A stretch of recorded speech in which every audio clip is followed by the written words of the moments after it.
আল্লাহ তাআলার অশেষ মেহেরবানিতে যারা ইজতেমাতে এসছে, প্রত্যেকটা মানুষ এখন রাতে নিদ্রা যাচ্ছে।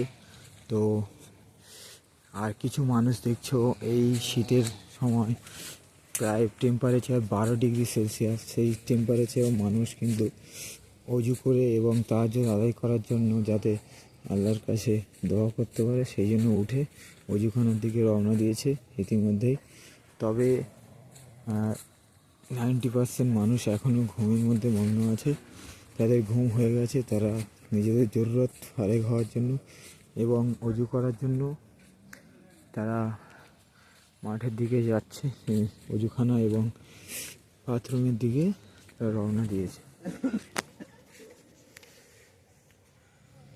তো এই যে ইজতেমাতে কী কী আমল সারাদিনে হয় এবং সেই আমল সবাই কি করে, না কিছু মানুষ শুধুমাত্র নিজেদের সময় কাটিয়ে চলে যায়। বাড়ি থেকে তো আমরা সবাই নিয়ত করে আসি ভালো কাজ করার, কিন্তু এখানে এসে কতটা ভালো কাজ করতে পারি সেটা খুবই সন্দেহের একটা বিষয়।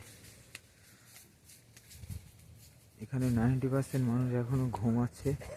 কিছু মানুষ আল্লাহর সঙ্গে দিদার করার জন্য, নামাজের জন্য প্রস্তুতি নেওয়ার জন্য অজুখানার দিকে যাচ্ছে।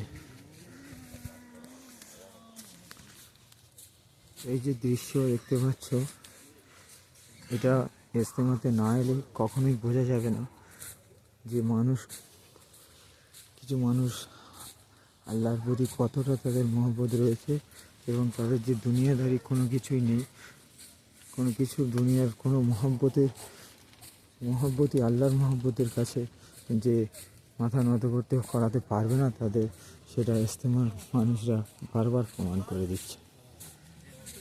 12 ডিগ্রি টেম্পারেচারেও তারা সবাই আমাদের জন্য প্রস্তুতি নিচ্ছে।